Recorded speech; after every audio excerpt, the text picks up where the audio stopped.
처음 만난 사람인데 왠지 오래 알았던 것 같은 느낌을 받은 적이 있는가? 설명할 수 없는 이유로 어떤 장소에 가면 왠지 익숙하고 어떤 사람을 보면 왠지 가슴이 먹먹해지는 경험. 이것은 우연이 아닐 수 있다. 그리고 지금 당신 곁에 있는 사람은 이번 생애에서 처음 만난 것이 아닐 수 있다. 오늘은 예일대학교 의학 박사 브라이언 와이스가 발견한 환생과 소울메이트의 비밀을 담은 책, 기억에 대해 이야기해보겠다.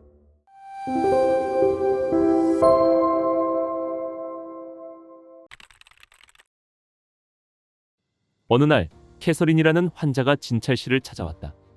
그녀는 불안과 공포증으로 오랫동안 고통받고 있었다. 최면 치료를 진행하던 중 놀라운 일이 벌어졌다. 캐서린은 4000년 전 홍수의 아이를 잃고 죽어간 한 여인의 기억을 떠올렸다.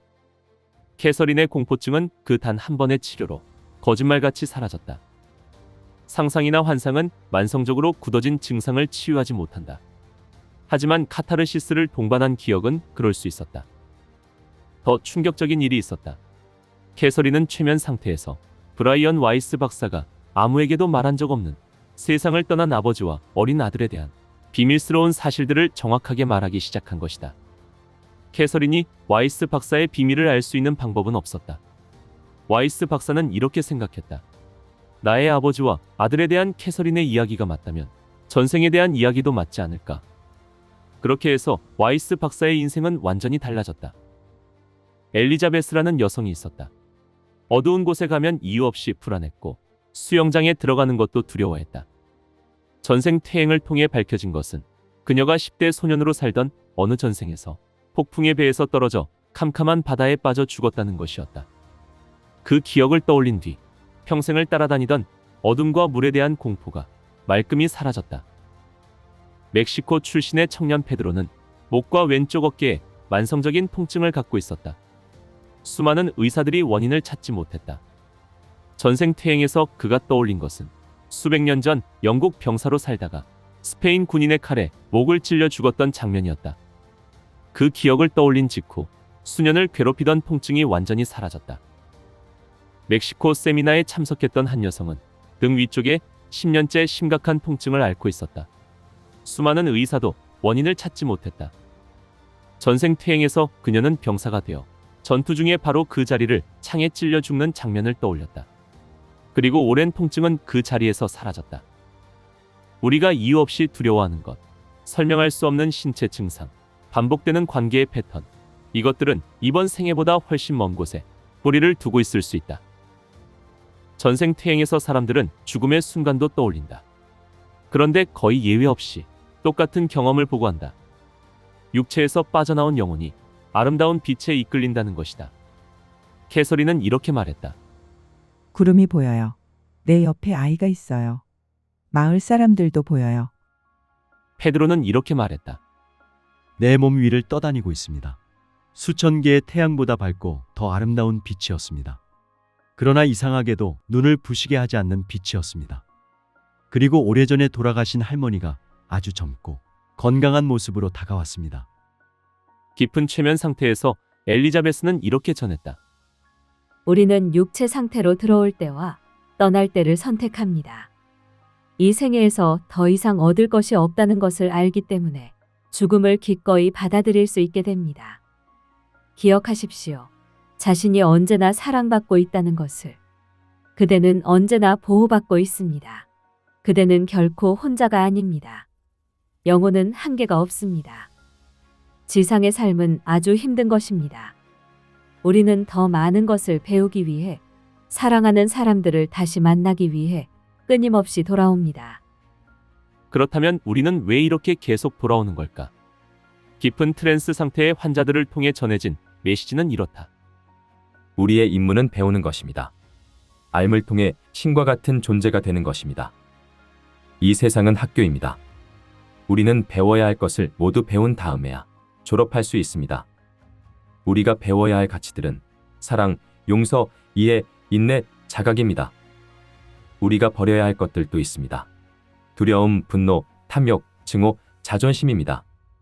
이것들은 모두 이전의 환경이 낳은 것입니다. 페드로는 한 전생에서 수도사로 살았다. 사랑하는 여인을 두고 수도원에 보내져 분노와 쓰라림 속에서 살다가 죽었다. 그런데 그 생애를 회고하며 그는 이렇게 말했다. 만일 내가 분노와 쓰라림을 떨쳐버리지 못했다면 수도원에서 경험한 그 사랑을 놓치고 말았을 겁니다. 용서는 매우 중요합니다. 우리는 모두 남을 비난하는 이유가 되는 행위를 똑같이 저질렀습니다. 우리가 용서받기를 원한다면 먼저 그들을 용서해야 합니다. 또 다른 전생에서는 1차 세계대전 후 독일의 창녀로 살았습니다. 권력과 물질을 위해 진정한 사랑을 버렸고 그 선택이 생애 전체를 비극으로 이끌었죠. 영혼은 종교와 인종과 국적을 바꿔가며 모든 편견과 증오를 거부하는 법을 배웁니다. 중요한 것은 심판이 아니라 배움입니다. 이전의 생애에서 저지른 잘못은 중요하지 않습니다. 중요한 것은 과거로부터 배우는 것이죠. 소울메이트는 서로 사랑으로 영원히 묶여 있으면서 여러 생애를 거듭하여 함께 환생하는 사람들이다. 이러한 영혼을 알아보는 일은 단 한순간에 일어날 수도 있다. 처음 만난 사람인데도 어느 순간 문득 친숙한 느낌이 든다. 머리가 알 수 있는 것을 훨씬 뛰어넘는 깊이로 그 사람을 알고 있다는 느낌이 든다. 무슨 말을 해야 할지, 상대가 어떻게 반응해 올지 직관적으로 알게 된다. 그 순간 외부의 모든 것은 의미를 잃는다. 엘리자베스와 페드로는 한 번도 만난 적이 없는 사이였다. 국적도 다르고 문화도 달랐다. 그들은 같은 진찰실을 다니면서도 서로 다른 요일의 치료를 받았기 때문에 마주칠 기회조차 없었다. 그런데 두 사람의 전생 기억을 비교하던 와이스 박사는 충격적인 사실을 발견했다. 2000년 전 팔레스타인에서 한 남자가 로마 병사들의 장난으로 끌려다니다 죽어가고 있었다. 그의 딸이 달려와 아버지의 머리를 무릎에 올려놓고 오열했다. 이 아버지의 이름이 엘리였다. 엘리자베스의 전생에서 떠올린 그 딸이 바로 페드로의 전생에서 죽어가던 아버지와 같은 장면을 공유하고 있었다. 두 사람은 그 생애에서 아버지와 딸이었던 것이다. 더 나아가 수천 년 전 몽골리아의 평원에서 한 남자가 사냥을 나간 사이 마을이 적에게 습격을 당해 사랑하는 아내를 잃어버렸다. 그 아내는 죽은 것이 아니었다. 붙잡혀가 다시는 남편 곁으로 돌아오지 못한 것이었다. 그 남자가 페드로였고 그 아내가 엘리자베스였다.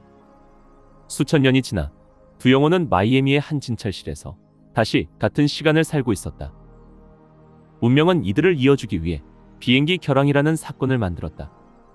두 사람은 같은 비행기에 탑승했고 폭풍우 속에서 페드로가 엘리자베스의 손을 잡는 순간 전기 같은 것이 두 사람 사이를 흘렀다. 와이스 박사가 수천 명의 환자를 통해 발견한 가장 핵심적인 진실이 있다. 신은 하나입니다. 모든 것은 하나의 파동이고 하나의 에너지입니다. 신과 인간과 바위의 관계는 수증기와 물과 얼음의 관계와 똑같습니다. 사랑은 장벽을 허물고 통일을 창조합니다. 모든 것은 사랑입니다. 사랑이 있을 때 이해가 옵니다. 이해가 있을 때 인내가 오고, 인내가 있을 때 시간은 정지합니다. 모든 것은 현재입니다. 사랑은 단순한 감정이 아니라 우주의 실제적인 에너지입니다. 엘리자베스는 어머니를 잃은 슬픔으로 와이스 박사를 찾아왔다. 명상 상태에서 그녀는 빛 속에 서 있는 어머니를 만났다. 어머니는 이렇게 말했다. 나는 내가 알아야 할 것을 다 가르쳐 주었다. 너 자신의 느낌을 믿어야 한다. 나는 잘 있다. 다른 세상에서 많은 영혼들을 돕고 있다. 너를 위해 언제나 그곳에 있을 것이다. 와이스 박사는 이렇게 말한다. 우리는 잃어버린 것이 아니라 잊어버린 것입니다. 우리는 이미 모든 진실을 알고 있죠. 그것을 다시 떠올리는 것, 그것이 바로 영적 각성입니다. 그대가 해야 할 일은 오직 기억을 되살리는 것, 기억하는 것입니다. 그대는 그대의 육체가 아닙니다. 그대의 두뇌가 아니며 그대의 마음도 아닙니다. 그대는 영혼입니다. 처음 만난 사람인데 왠지 익숙한 느낌. 그것의 정체는 바로 기억이다. 수많은 생애를 함께 걸어온 영혼이 서로를 알아보는 순간의 기억인 것이다. 우리는 누군가를 영원히 잃지 않는다. 우리는 계속해서 돌아온다. 사랑이 우리를 재결합시키는 강력한 에너지이기 때문이다. 그리고 이 세상에서 우리가 배워야 할 것은 단 하나다. 모든 사람을 사랑으로 대하고 그 결과에 연연해서는 안 된다.